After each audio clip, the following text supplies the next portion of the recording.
Eyes wide open. If you think Dogman is just a legend, keep watching. From shadowy figures stalking rural backroads, from towering wolf-like creatures emerging from the tree line, these sightings have left witnesses shaken, speechless, and forever changed. If you've ever wondered what really growls in the wilderness after sunset, you're in the right place. Don't forget to subscribe, and let's take a look. This is not a test. Reports are spreading across the state. Sightings in the North Woods, strange transmissions near the lake shore. If you're listening to this transmission, you're a part of the awakening. Truth is a frequency most people tune out, but once you hear it, it's like an infection. Welcome to... I just come out of the hill root digging, and I don't know what got after me and Daddy. I don't know if it's a Bigfoot. They say there's a Dogman, looked like a werewolf. We don't know what it was. It run us. I ain't never been this scared in my life. And I've had things happen, ghosts, this, that, and the other, but I've never in my life been as afraid as I was back there. I can't even talk. I just come out. The town is. Hey, Lord have mercy. But there's something in the woods that ain't right.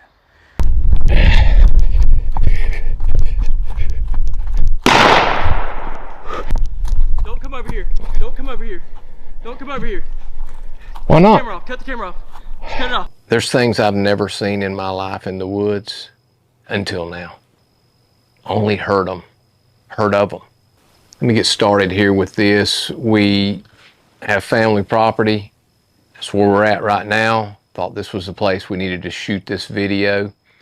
We have held on to some footage of a hunt that we had this year, and it's going to be something that probably going to have mixed emotions from different people on, and we've held on to it because we didn't know which direction to go. We didn't know whether to go to the Game Commission or the local law enforcement. We got people that we know, but we've decided to release it to the public, you folks, to see for yourself. A lot of you are going to be wondering, is this real? Well, I can tell you this. The emotions and the trauma is real for us.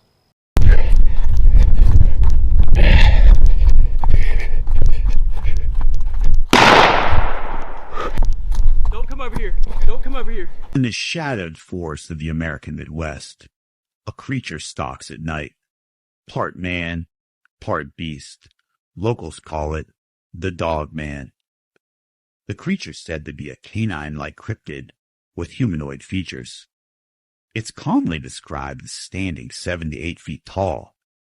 They say with a muscular build and a dog-like legs. Typically, it's been described of having the head of a German shepherd or wolf, glowing amber or red eyes and sharp claws, often reported as covered in dark fur and capable of walking on 2 legs or running on all 4. Most sightings are in the Midwest, particularly in Michigan and Wisconsin. The Michigan Dogman is the most famous variant, with reports dating back to 1887 in Wexford County. Other hotspots include Ohio, Pennsylvania, Kentucky, West Virginia, and even parts of the Deep South. One of the earliest known sightings in 1887, 2 lumberjacks in Michigan saw a creature with a man's body and a dog's head. It's gained most popularity in 1987 after a song called The Legend aired on Michigan radio stations, telling the Dogman story. There's even Native American legends in the Great Lakes region, including skinwalkers or shapeshifters with canine traits. Some of these link to the Dogman lore, reported as aggressive or territorial, but they rarely cause physical harm. Most encounters involve stalking or extreme intimidation. Some witnesses even say it emits a deep growl or roar, while others report unnatural silence during sightings. Claims of it vanishing quickly or displaying unnatural speed, even keeping pace with moving vehicles. Some people believe it has supernatural abilities, possibly tied to shapeshifting or interdimensional travel. Options are split. Some believe it's a flesh and blood, undiscovered species, like a relic hominid or unknown wolf. but others view it as a paranormal entity, possibly related to skinwalkers, the Wendigo, or demonic beings. To this day, there's no concrete evidence, no bodies, no first samples, or verified photos exist. Many of these sightings occur at night or in isolated areas, making documentation difficult. Critics suggest misidentification of wolves, bears, or even larger dogs. So have you ever seen the Dogman? There's a big secret here of like, kind of thinking those maybe werewolf like vibes. We have a lot of stories of Dogman up here, like a werewolf-like creature from the Akwesasne Mohawk tribe. It's a bipedal wolf, basically something that's kind of a mix of a Bigfoot and a werewolf-looking thing. The head on it was this big. It was at least 6 feet long. And combined now with the 5-inch prints I found, I don't know if it is a Dogman. It's a big wolf. Yeah. And it was not afraid of a car. And I see coyotes all the time. I've got them on my farm. They usually run. They don't make a lot of eye contact. This thing, I will never forget the eye contact it made with me. It looked in my car like, I'm fixing to grab your car. And it kind of reinforced what I always heard. Don't be out there at night. Y'all, this just happened in McAllister, Oklahoma, and they still don't know what attacked her.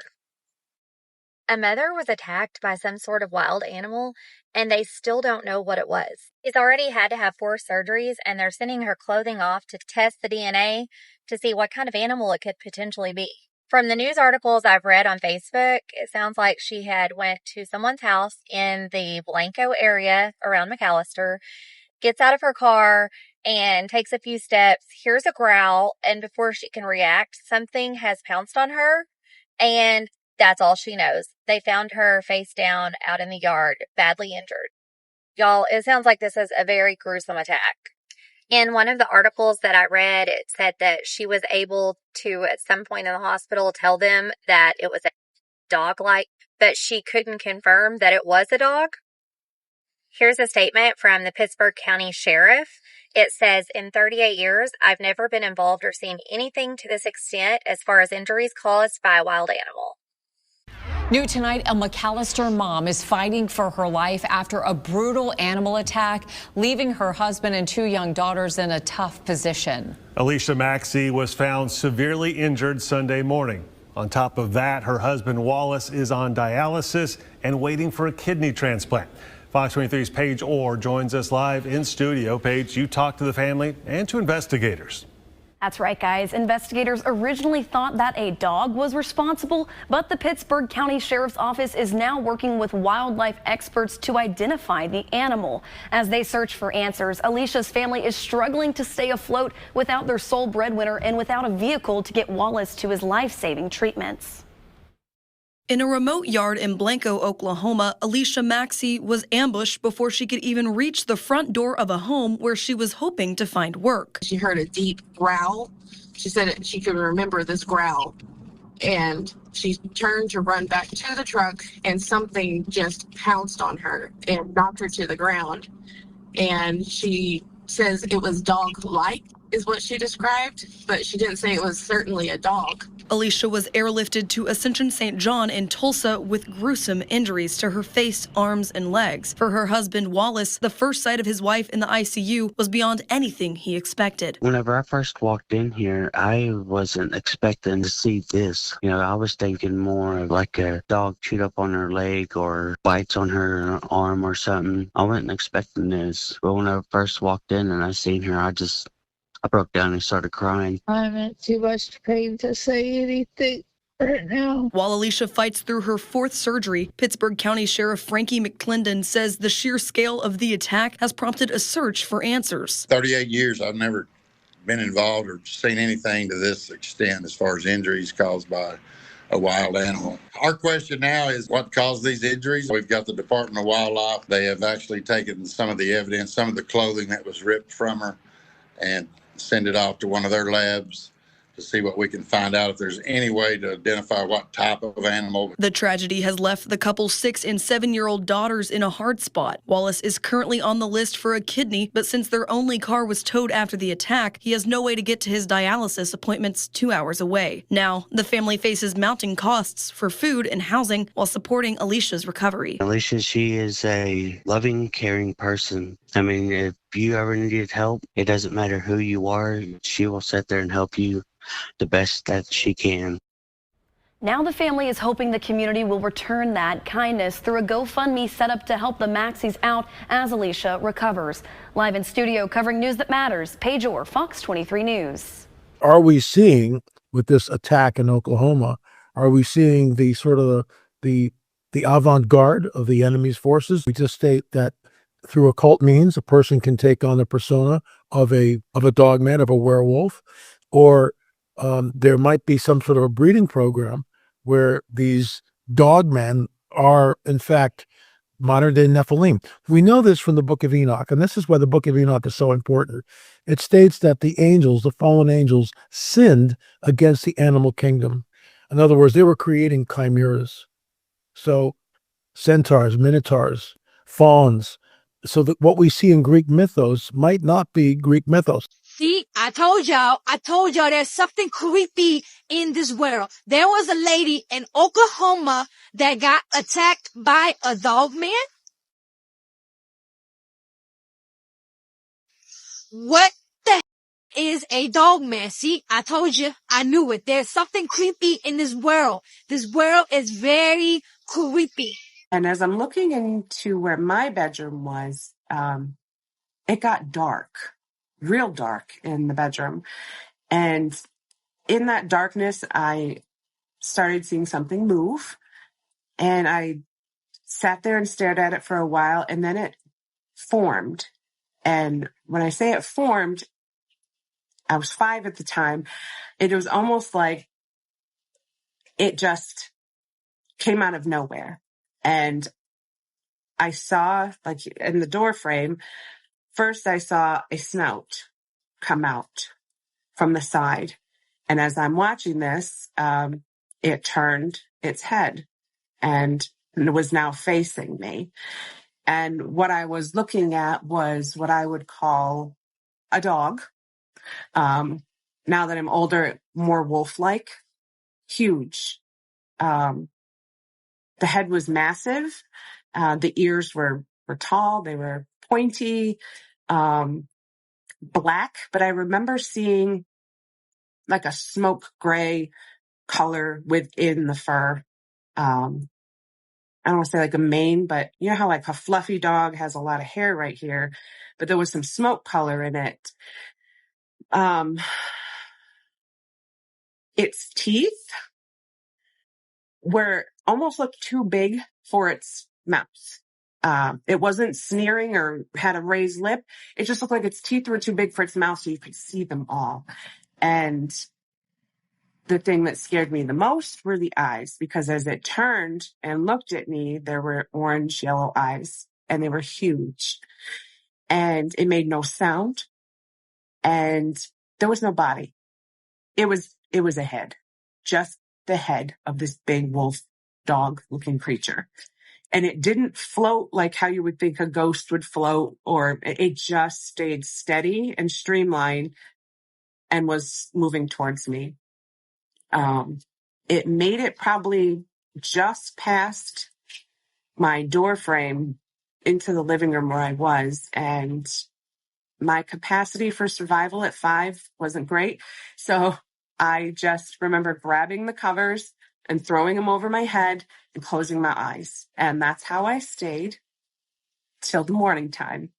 It never made a sound. I didn't hear it come near me. I didn't hear breathing. It just, I don't know what happened to it. Gave me this glare and the red eyes. And I'm like, it just creeped me out so bad. I punched the gas to get the hell out of there. I'm like, and at the time, I didn't know the term dog man. So I'm like, that thing looked like a darn werewolf. And like I said, I'm like, and it's not the Lon Chaney werewolf. I said, it's like the howling werewolf from the movies. And I was just, my heart just started racing and racing. And I wish I would have like stuck around longer to see if it came onto the road. But it just scared the living daylights out of me, just what it was. I'm like, it's not something from here. It scared me so bad. And I got to work and I was telling my one friend, and he knows, he believes like Mothman, Bigfoot and all that stuff. He's into that stuff. And I was telling him, I said, my God, Randy, and he saw by the look of my face that something wasn't right. I said, Randy, I got the living daylights scared of me of what I just seen. And he asked me what I saw. And he's like, Lori, that's the Dogman. And he even like brought it up and showed me. And I'm like, that's it. That's what I seen. He said, Lori, I believe you. He said, because they've been spotted. I said, well, I don't know, but that thing was, it just scared the living daylights out of me. It really did. Hey everybody, Jay Michael here. Got a different kind of story for you tonight. This is a cryptid story. And this is one I haven't researched a whole lot about, this particular cryptid. This is about the Dogman of the Smoky Mountains. Now, if you've heard of the Dogman, you may even know more about this creature than I do, but it's fascinating.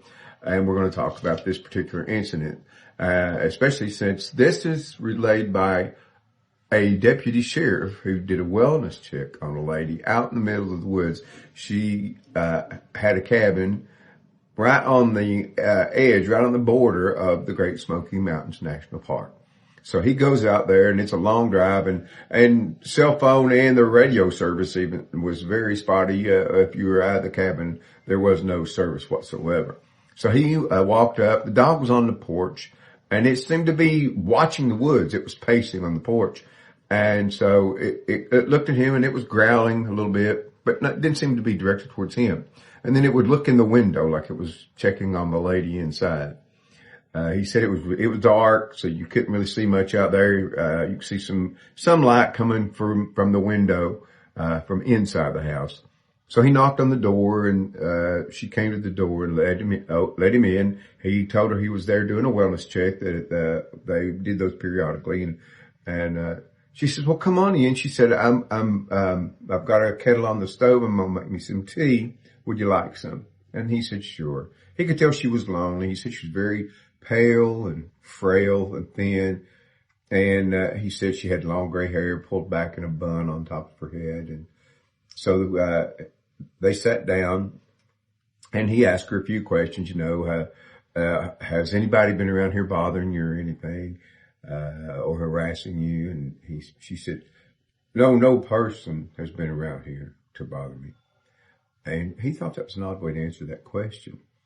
And so he asked her a few other questions, like, are you taking your medicine regularly?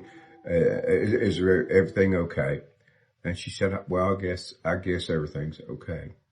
He could tell something was bothering her. Like she wanted to say something else. And he said, is there anything else that you're concerned about?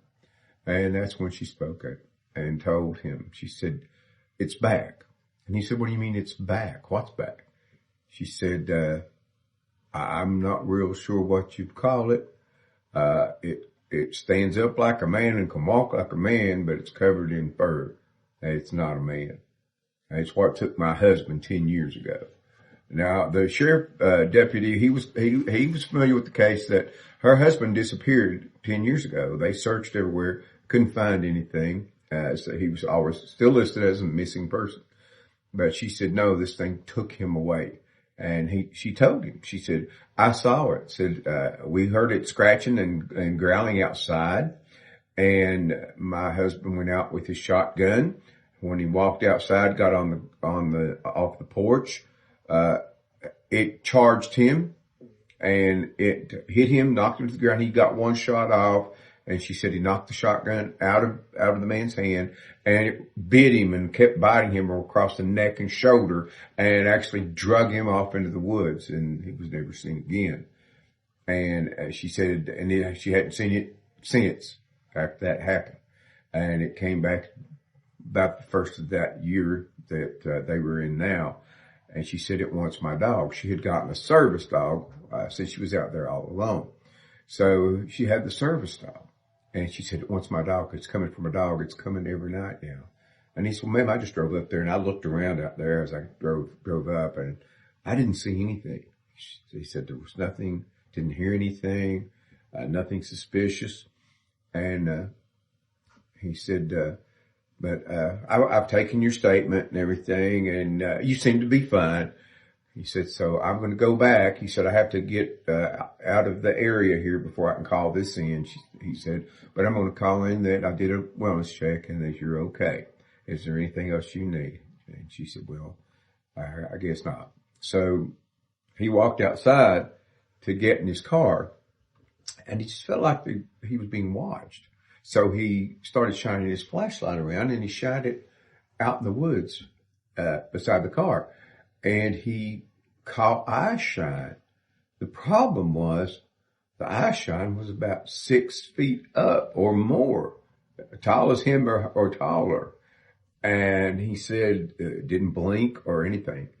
And he didn't know what it was. He said he could see the silhouette of a man-shaped something, but it was obvious that it was not a man. It was bulkier. It seemed to have fur.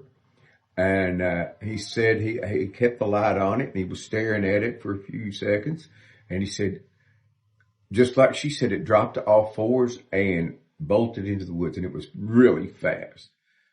So he was concerned. He didn't know what for sure it was, but he was concerned. So he immediately went back up on the porch and knocked on the door, walked inside. He said, ma'am, I just saw something out there. I don't know what it was, but you're not safe here to be here by yourself.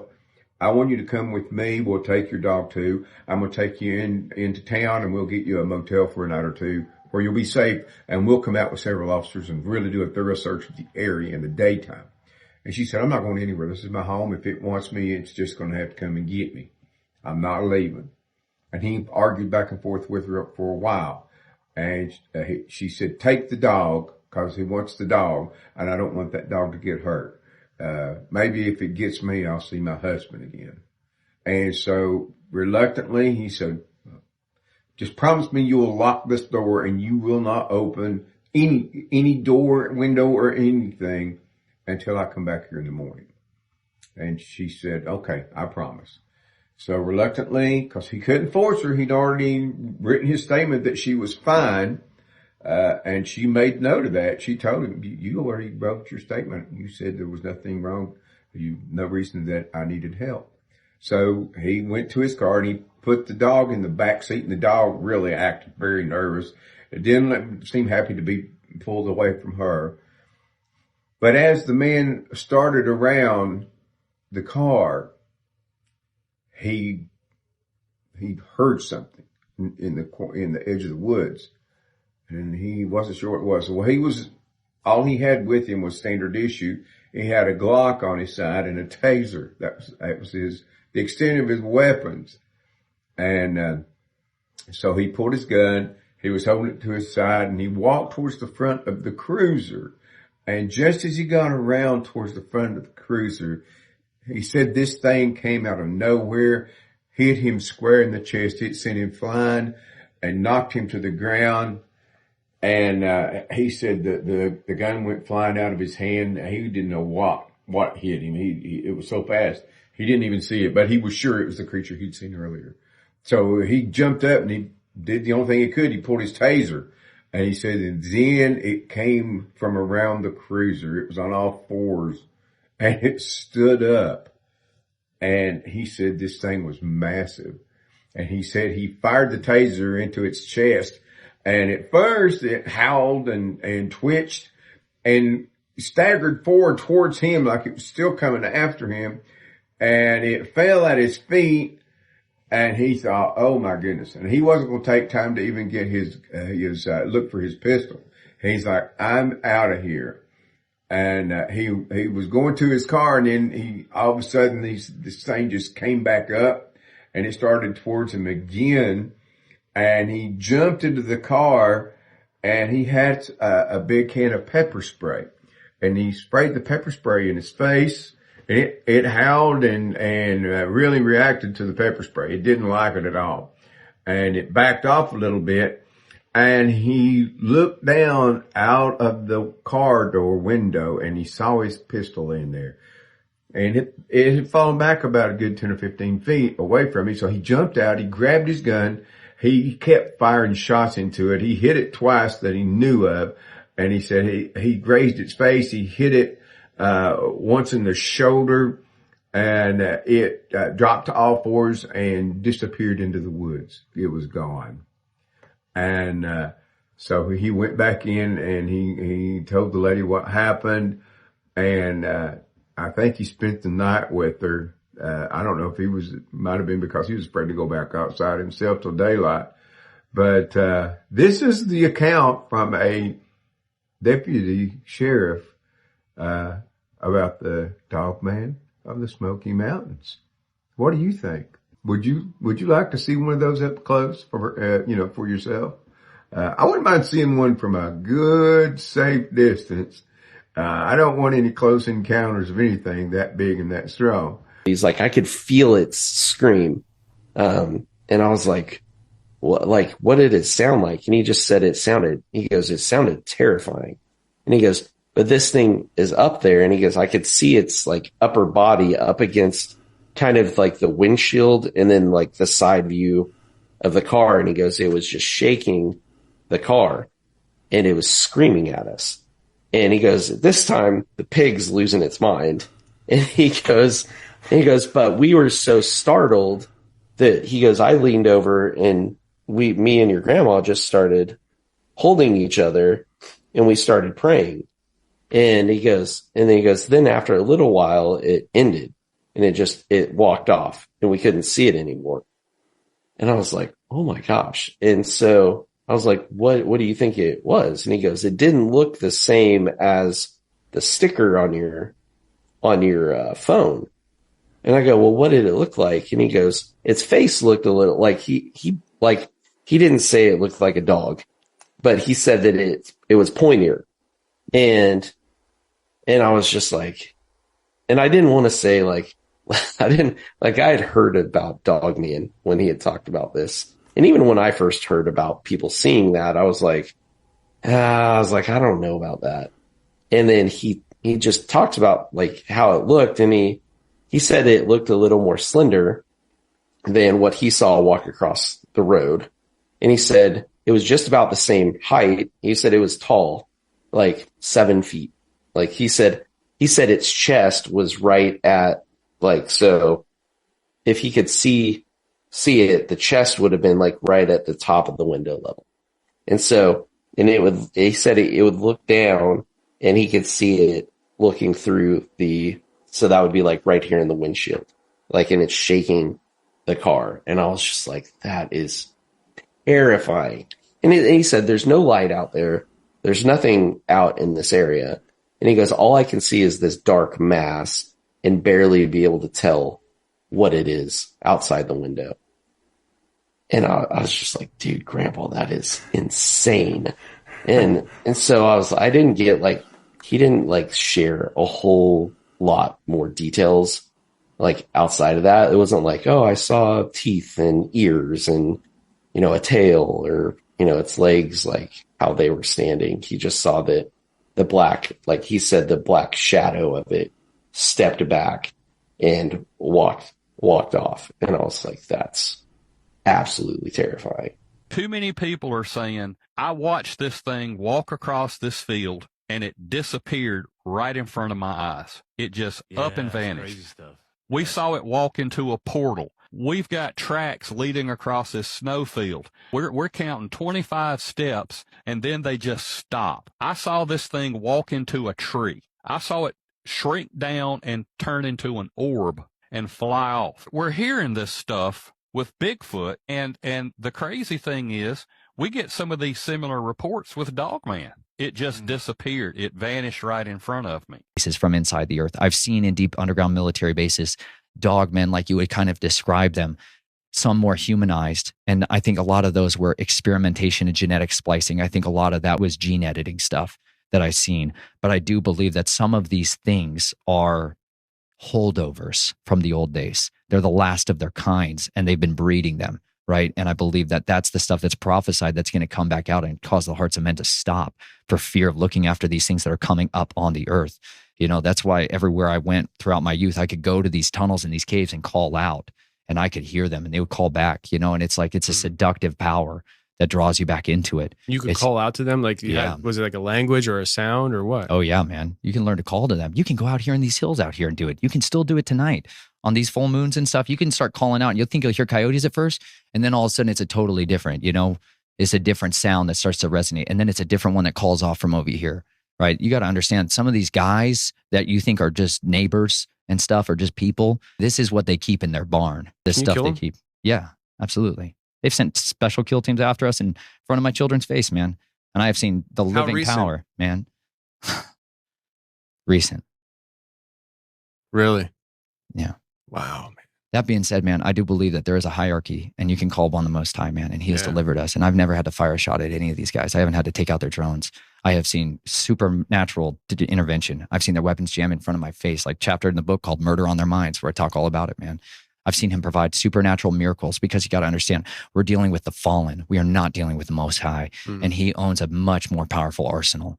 And let me tell you, at his word, all these nations, kingdoms, and thrones will bow. And it's an absolute reality. It's an inevitability. And so that's why I serve him, man, because I've seen what the power of covenant is. And I had a covenant with the law of sin and death before in my life, but now I have a covenant with the Most High of peace and life. And he's given me a new purpose. He's given me a family. He's given me a mission. He's given me the opportunity to do the things I dreamed of when I was that little. So when I had my first encounter, obviously I was telling you about when I was deer hunting when I was 13, but I didn't know what it was at that point in time, so it didn't really sink in as much, if that makes any sense. Yeah. What happened with that? So I was deer hunting in Union Springs, Alabama, and it was getting dark. I barely had enough light through my crosshairs to shoot, so I was getting ready to get down. And I started hearing commotion over my left shoulder. So I looked down into the creek, into this creek bottom, and I see this thing walking down the creek, and then it steps into a hole where I sink a four-wheeler. And it didn't move very much when it stepped down in that hole. And that's how I realized it was something big. And then it come out of the creek up into the planted pines I was sitting in. Now, guys, I originally was not going to do this cryptid creature because it's not something that's unique to Oklahoma, but it's the most requested by far creature, and it is the Oklahoma Dogman. Now, Dogman has been sighted in Arkansas and Texas, have been most popularly in Michigan.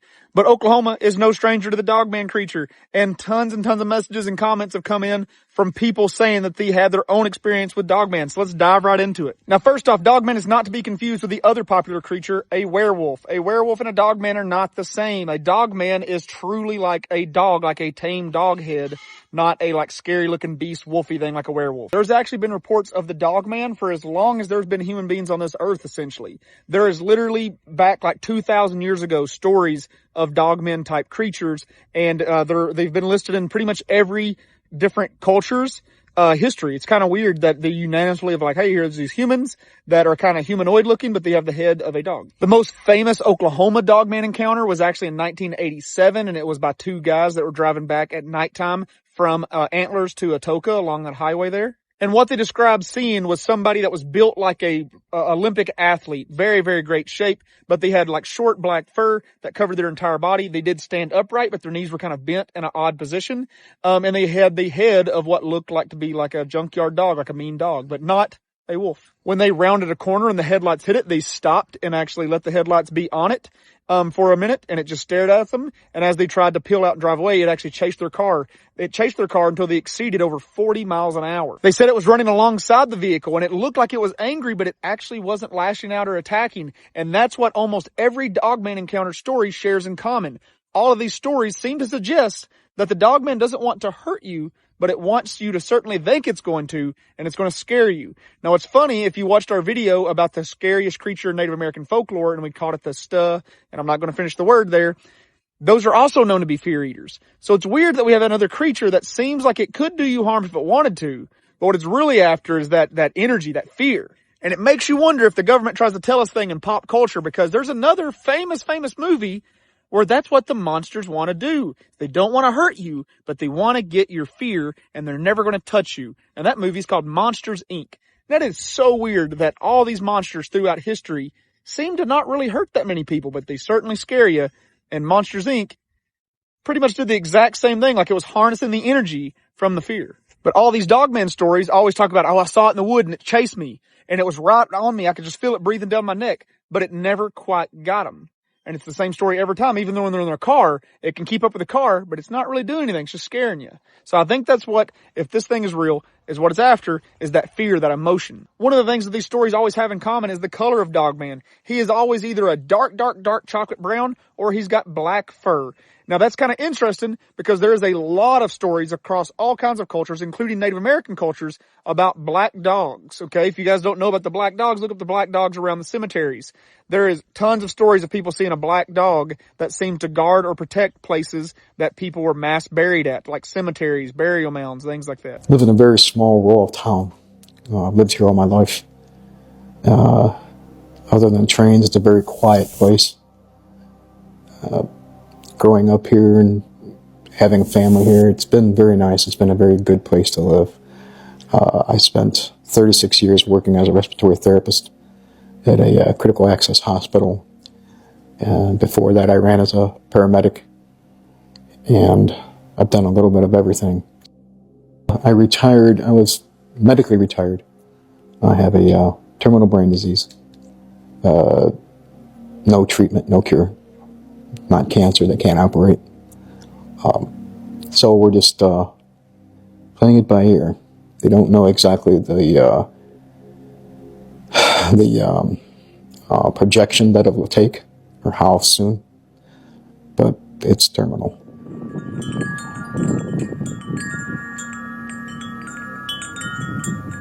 And David, it was December 2005.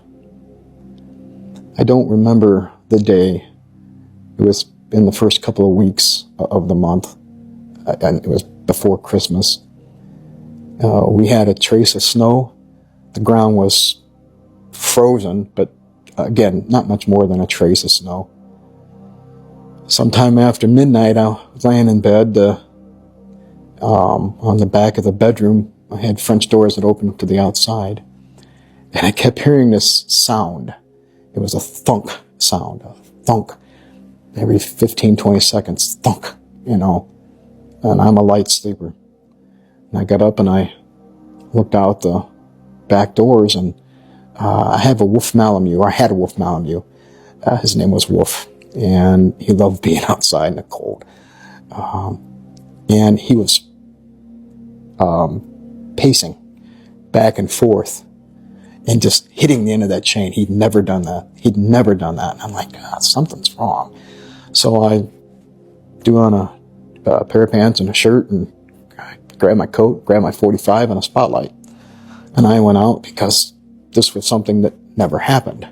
So I got out there, and I got there, and just from the street light, I kicked on the light, and the light from the street light, his head was down, his tail was down, his hackles were up, and he was just pacing. And I'd never seen him like that. While I was out there looking at him, trying to figure out what was happening, I heard this howl. Nothing like I had ever heard before. It had a reticent sound, like a dog stuck in a barrel, in a metal barrel. It was reticent. And I'm like, oh, okay. Now the town was putting in new culverts, and I thought maybe a dog got stuck in one of these culverts. So I turned around and I started walking. And it's might be 400, 500 yards from the house. And as I got into the field behind my parents' house, and this thing howled again, it didn't come from the direction of the open culvert. It came from straight in front of me, back like in the woods. And I'm like, oh, that's weird. So I kept walking. And there's a little hill that sits in this field that drops down, and before it crosses another road, I got to the top of the hill and I heard it again. And I'm standing there and I'm looking down. The then mayor, her husband hunted, and he had 3 beagles, and they had barrel houses, and they each had separate kennels. And 2 of them were, I could see, I was looking with my spotlight right at the dogs, and 2 of them were just shaking.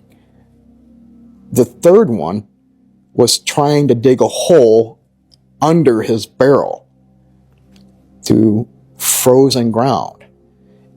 I heard this thing howl again, and I looked down at the 45 in my hand, and I realized it just wasn't big enough. So I turned around and huffed it back to the house. I got inside, opened my gun safe, and I grabbed an HK91, and it had a first generation ATN night vision on it, which, back then, those first generations, it always worked better when you had a lot of ambient light, like moonlight. But I grabbed that, grabbed the magazine, and it was loaded with, it was stacked, a full metal jacket and armor-piercing rounds just kind of stacked through there, alternating. And as I was walking out, my then wife, she said, "What's going on?" And I said, "There's something out there." And I said, "I have no idea what this thing is, but I have to know." And she followed me out and stepped down off the back deck, and she heard that howl. Now, this woman had lived in a city all of her life. When she came out to visit me the first time, I told her, I said, "You'll pass an Amish buggy probably." And sure enough, she did. And she heard this thing, and she backed against the against the side of the house and slid down and was like, "Oh my God, what was that?" I said, "I don't know." I said, "But I'll be back." And I started back. So I got to the top of the hill. I could still hear it. It was, I can't say how frequent it was, but it was frequent. And I got down to the bottom of the hill. I crossed the field. I stepped over the road, walked over the road, stepped over the ditch line, walked past the dogs that were there, and probably walked another 5 yards or so, 10 yards maybe. And I'm standing there, and I had the HK91 kind of just the butt in my elbow and holding the grip like this, and I had the spotlight in my left hand. And all of a sudden, I hear something come running through the woods. You can hear it crashing through the trees. I dropped the spotlight and I slammed the bolt on the HK91. Now, in the middle of the night, when it's very quiet, it's a very loud sound. When I hit that bolt and it slammed shut, that noise, it stopped.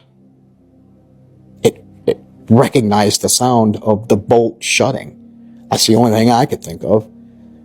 So I reached back down and I picked up the spotlight, and I'm still holding the HK like this now, and I start panning the spotlight. Now, I'm not very tall, 5'5", and when you hear something running, I'm looking at about 4 feet. I'm panning from the left to the right, just looking to see if I see anything. And this is a very, back then the spotlights were bigger and it was powerful. And I panned to the right, and then I said, okay, I don't see anything. I started panning to the left again, and I went up thinking, oh, okay, I don't know why. I panned up, and as I continued to pan across, I saw it. It was standing there at a pine tree. It was about 7 feet tall. Its hands, not paws, hands, are pushing down this branch on this pine tree, and it's looking at me. You can see its eyes. They were kind of like a reddish amber, red, and I'm staring at it, and it's staring at me. I'm watching it breathe. I could see its chest move up and down. I could see the steam coming out of its mouth. And it had the head, for better description, like a big German Shepherd. The pointy ears, long muzzle, and you could see the steam coming out of its mouth. So I'm standing there just staring at it. And it's staring at me. Probably 20 seconds, maybe 25. And it turned to the left, which would be west, and it ran. I've never seen, it was so fast. It covered 150 yards in 5 seconds. By the time I could count to 5, I could hear it hitting the stone that they had just put down before it got too cold on a driveway. I heard it hit that stone. And that was it. And I'm just standing there, still trying to figure out what it was I was looking at. I turned around and I walked back home, and I told my then wife, I said, I'm not really sure what it is I saw. I don't think I slept the rest of the night. I just laid in bed and just thought about it. What did I see? Because you're seeing something that it doesn't exist. It's not supposed to exist. The only time you see these things are in a Hollywood movie. But it was there. I'm looking at it. It's looking at me. You know, a couple of weeks went by, and I kept thinking about that howl. And I found the movie American Werewolf in London, and she worked later than I did, and I had set it on the VCR to where the howl was when they were on the moor, and it was not that, but it was close. I didn't have anything else to compare it to, but it was like that. And she walked in. I said, stay in the kitchen. I said, listen to this. I said, I don't want you to watch. I just want you to listen. And I had the volume turned up pretty loud. And she heard that and sat right down in the chair, and she goes, that sounds like it. Now, about a month later, sometime mid-January, we were going to have, they predicted a pretty good sized snowstorm coming. So I went outside and I got Wolf, and I took him into the garage, a big garage, 3 bays. And I had a bale of straw for him, and I stuck him in there because they said we could get up to a foot of snow. Okay, I'm just going to put him in here. It was a Friday night.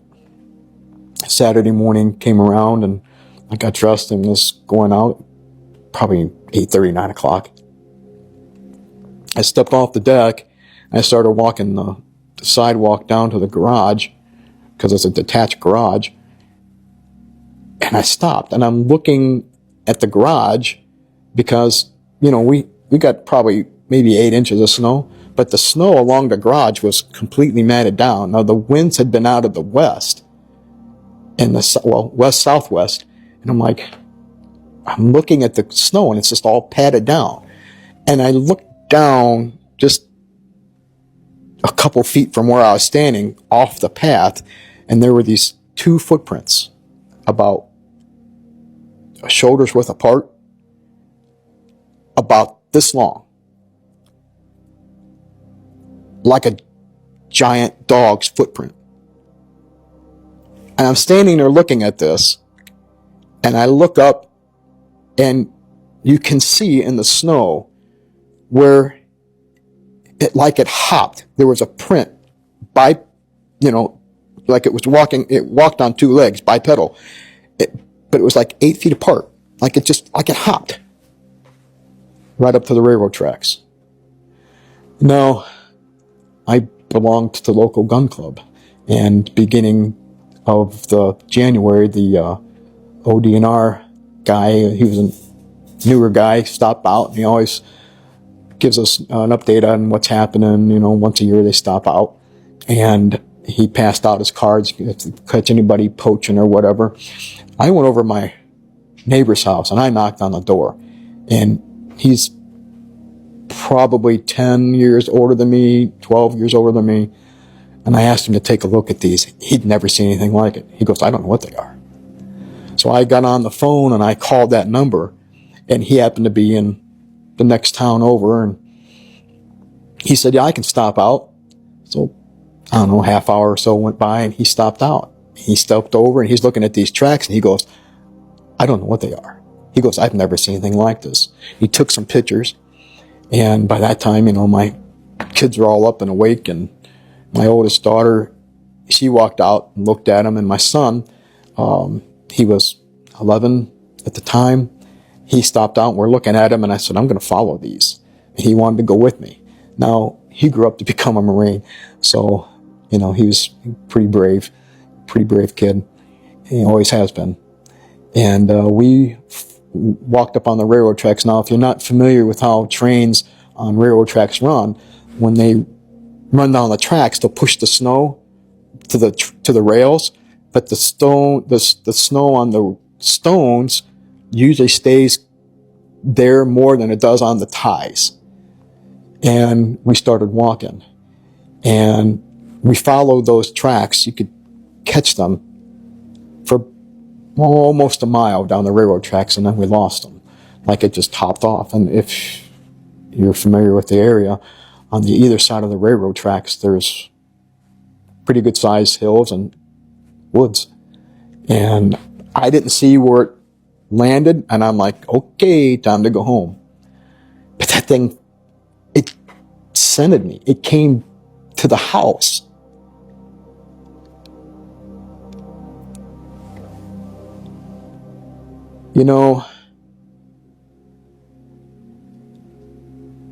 I never, if you would have told me I was going to see something like that, I would have thought you were crazy. No such thing. And here I'm looking at something that shouldn't exist, but it does. And now it came to the house. I never walked in the woods again without being armed, ever. And I've done a lot of research over the years. I still didn't know what to call it. And in 2000, I think it was 15 or 2016, they had the first ever Dogman symposium in Defiance. And I went there. And Linda Godfrey was there, and Lyle Blackburn was there, Renfern was there, Johnny O'Tenney was there, and I got to sit through it was a great symposium, and that was the first time I had heard the term Dogman. And I actually called and talked to Linda several times, and I started buying books on the local Indian tribes and the 5 tribes along Lake Erie, and just doing as much research as I could on these things, because that's what I saw. And to the point to where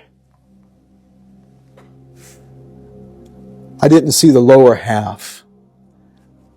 If it was, I just didn't look. I was too focused on its head, on its chest, and on its hands that were pushing down this branch on a tree. In the research I've done, and hearing other people's accounts, you don't really register how fast these things are. People have said it's paced their car going 50 miles an hour. That's 24.4 yards per second. That's how fast. 24.4 yards per second. It takes the average human, when they're driving, if they see an accident, from the time they see something until the time they can put the brake on, 1.5 seconds. You don't have time to do anything with these things. They're that fast. So what was it doing? Does it feed on fear? It's corporeal. I watched it breathe. it has to eat. But, what do you do? It's just something that it's too hard to, it's still even difficult to comprehend.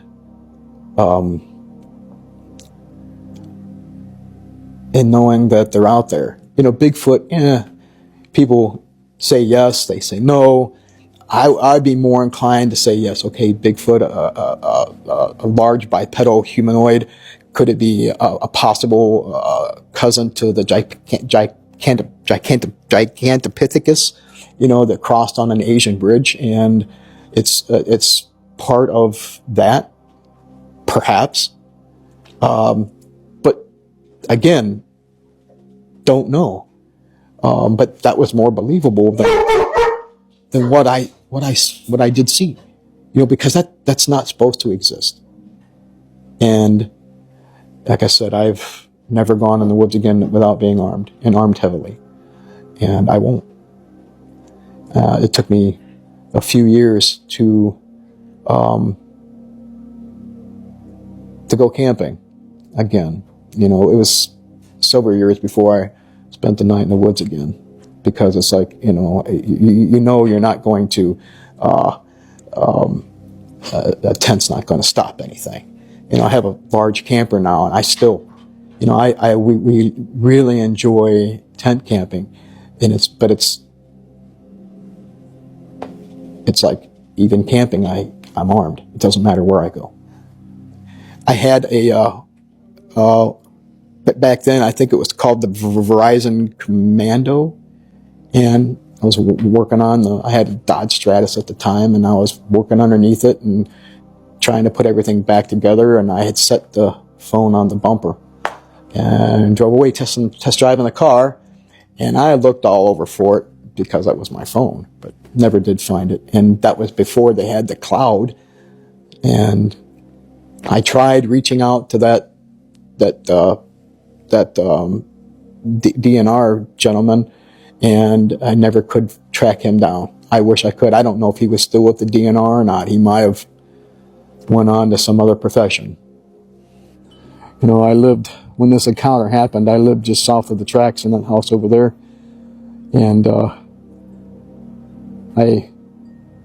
to investigate that how I crossed the tracks and came back through this field. I walked down through the field here. There's the hill. And that tan house down there with the red roof, that was the then mayor's house.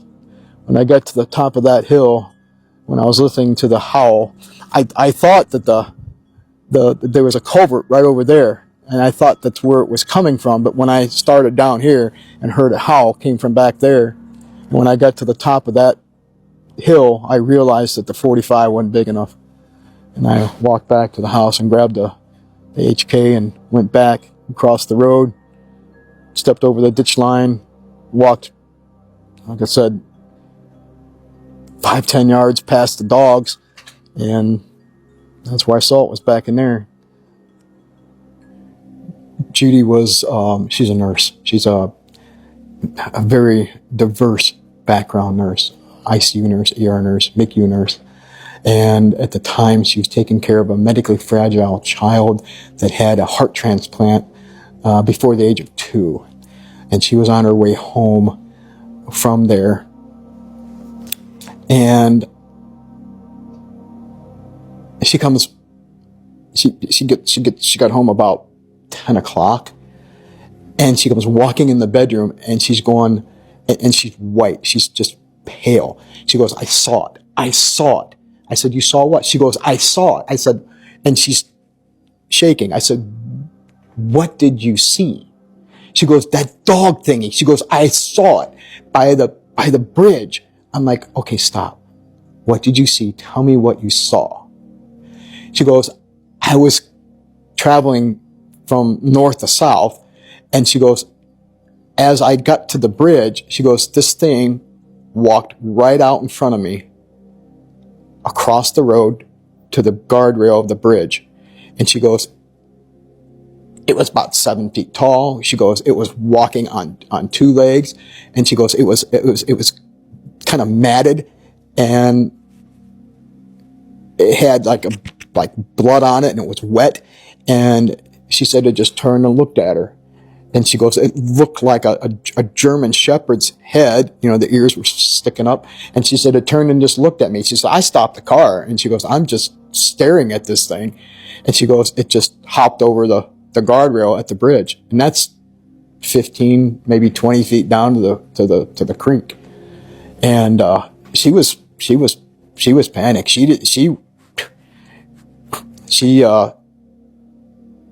goes, it's not that. She goes, you telling me? She goes, I had no reason not to believe you. She goes, it's different when you see it. She goes, and she couldn't stop. She was still shaking. You know, she's sitting in bed and she's looking at me, and she goes, and she just kept reiterating. She goes, I was afraid. She was afraid it was going to follow her home. She just floored it and got home as quick as she could because she thought it was going to follow her. And she got out of the car to walk into the house, and she goes, she was looking around when she got out of the car. And it was probably, about maybe a year later. And I was sick. And she went to get some Sprite for me. And she was driving home. It was dark. And coming down that same path. And she crossed the bridge, and she got to almost the curves there, and there was a minivan or a smaller SUV stopped sitting there, and it was heading north. She was heading south. It's just sitting there, and she's like, she thought maybe something was wrong. And as she got close, this thing had been standing at the side of the road and walked right in front of her and the guy that was stopped, and hopped into the ravine. And she goes, she goes, that van or SUV, she goes, that person was just sitting behind the wheel, just sitting there. She goes, I was going to stop and see if they're okay, but she goes, I just wanted to get home. And she goes, they were just sitting there. And of course, next time we drove by there, they weren't still there, you know, but it was unreal. You know, out here they can hunt. There's prime hunting. And, you know, when Linda Godfrey and I talked, you know, and her belief, you know, the Native American aspect of these things and how they're drawn to cemeteries. There's probably 10 cemeteries within, probably 10, maybe 8, 10, 12 cemeteries. There's one here at the crossroads. There's another one right out of town at the next major road. There's a small plot at the end of the road that Evergreen. Yeah. That's Evergreen. When I took Riggs's. Yeah.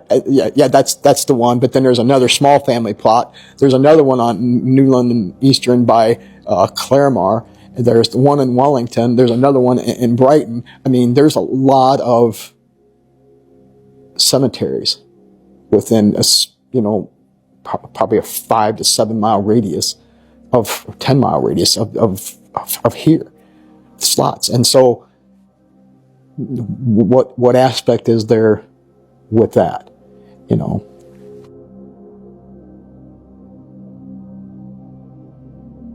I don't remember if it was last year or the year before. I don't recall.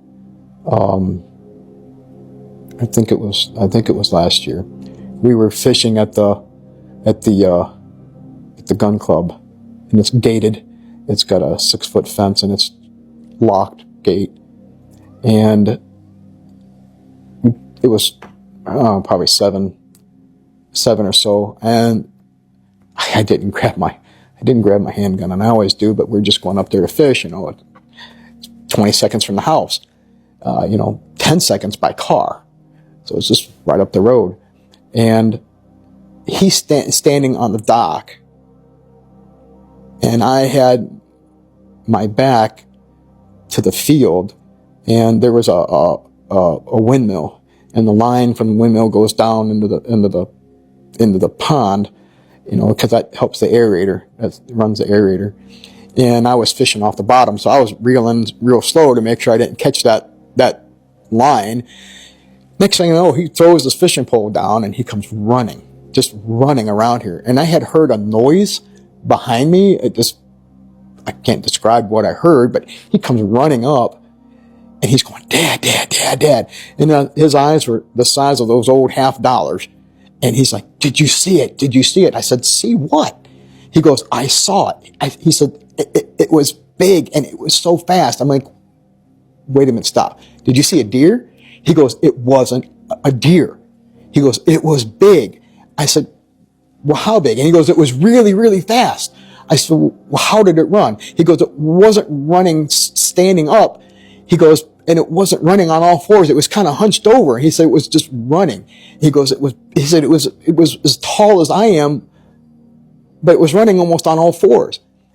And he goes, "It was so fast." He goes, "First it was there, then it was there," and he's pointing at the field. It was one field, the second field. He goes, and it stopped by the wood tree lawn, by the tree line. And I'm like, "Okay." I said, "Stay here." I said, "Go." Well, we walked out to the car. I said, "Stand by the car." And I started walking toward the tree line. I said, "Where did it go in at?" He goes, "Up there where there's that little cut there where the kind of jags back in." So I walked up there and I'm like, "Okay, I'm going to stick my head in the trees and see what I see." Well, I looked into the tree line, and about 5 yards or so, maybe 7 yards into this tree line, it was just for an instant. I saw something like looking from by a tree, just for an instant. And I blinked and looked again, because I'm like, "Okay," and it was gone. And I'm like, "No, I don't have a gun on me. I think we'll just go home." And Judy she was sitting in there just relaxing, thinking she's going to have a couple hours to herself, just to read and, he comes bursting through the door and he's telling Judy, he goes, "It's there. I saw it. And I walked up not too long right after him, and she's like, "What did he see?" I said, "He saw what you think he saw." And he was very adamant what he saw, because I asked him several times what he saw, and he never changed what he said. And for quite some time, him and his, it's funny, he's got a nephew that's a year older than him. He's an uncle, and they're like brothers. And they would go down to the creek and play in the creek and the trestle, and he didn't go back down there the rest of the year. Nope, wouldn't do it. Didn't like being outside at night. When these kids were little, Stetson and I didn't let them. They wanted to play, tag and stuff at night. I'm like, no, just, my grandkids. I'm like, just cut your grandpa some slack. And I don't, no flashlights or nothing. They're out there and play. I'm like, no. You can go out there and play when it's, dusk, almost dark, just getting dark, but not after dark. Don't go out there. Just, cut your grandpa some slack. And they don't. Story time. Last night I got home somewhere around maybe 12:30. By the time I took out my dogs and fed them and let them run around for a little bit, it got close to probably 1:30. Now, I noticed that the environment around me is completely quiet, right? The environment around me there's a silence, an eerie silence. Nothing major. Sometimes in the past you would hear that, depending on how the day is, if it's cloudy, if it's not cloudy, whatever, if there was a storm or not. But it was quiet. No, not even fireflies. Like literally not even fireflies were outside. So I decided to go inside. I was done. All dogs are up. I'm going to go inside. And when I go inside, I decide to look out the window, shut off all the lights, and go inside. So when I go inside, I stand in front of the door. And as soon as I stand in front of the door, I begin to notice fireflies. So-called fireflies. And I'm going to say leave it like that. Maybe they were fireflies, but I have a motion detector light, which is on the first video, the first slide, you'll see the arrow pointing to it. Right? It's on my left side. I am standing literally in that first picture. I am standing literally where I would be standing, where I was at behind the door, behind the glass. Okay. That is a motion censored, solar powered light. It turns on when there's motion. When there's no motion at nighttime, it'll have a little dim light.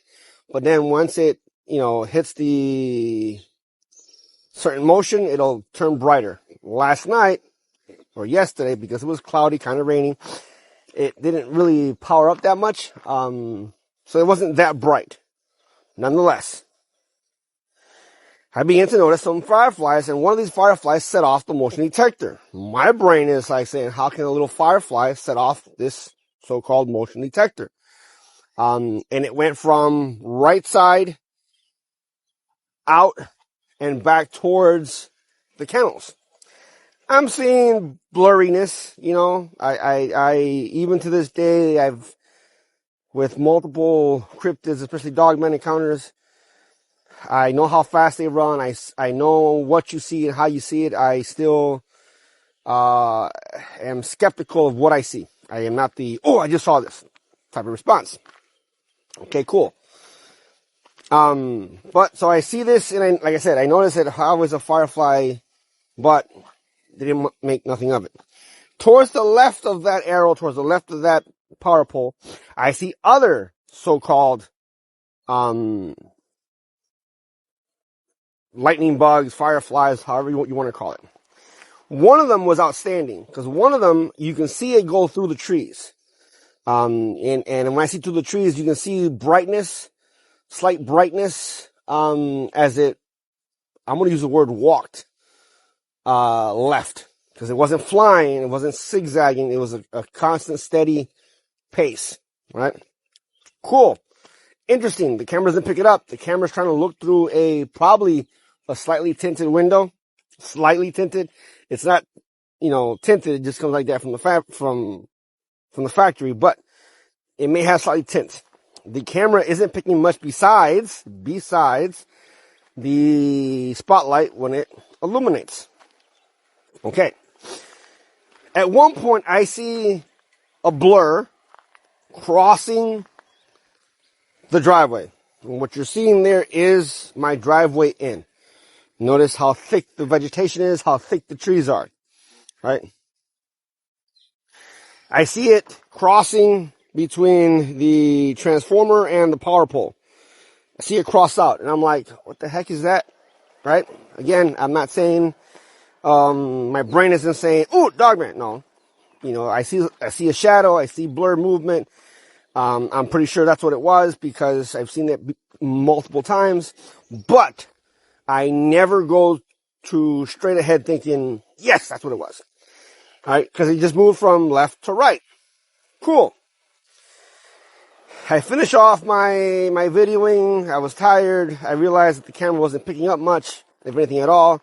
I go back inside, and so I started looking at the video in slow motion with my finger, making sure that it goes really slowly. Yes, I see some of the so-called /firefly / eye shine, but they're too little to be significant. And all of a sudden, I get Mr. Goliath. I'm gonna name him Goliath. There's the power pole and the light. This is the actual light, and the power pole, that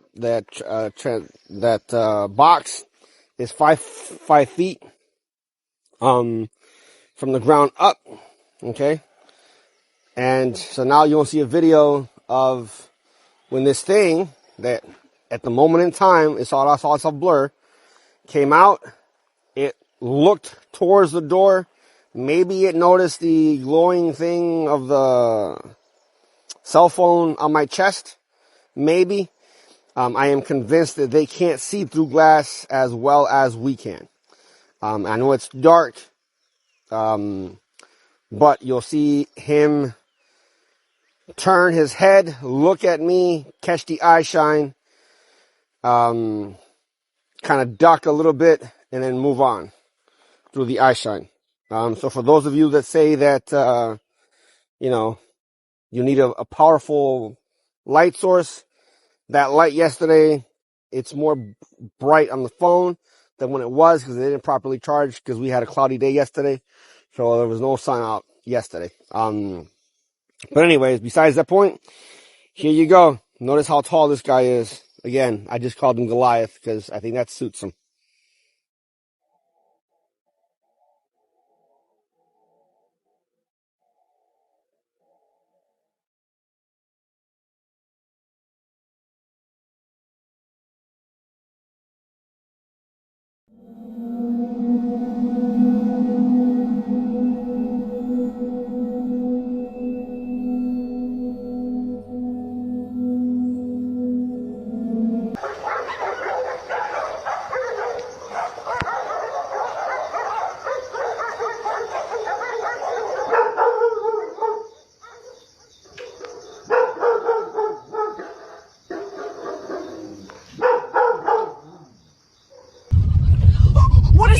It's looking right at us. Go! It's running. Oh my! Oh, are you reading me? Come in. Hello? Thank you for watching. If these Dogman encounters sent a chill down your spine, make sure to subscribe and drop your thoughts in the comments below. As always, stay safe, stay aware, question everything, and remember, out there in those woods, something might be watching.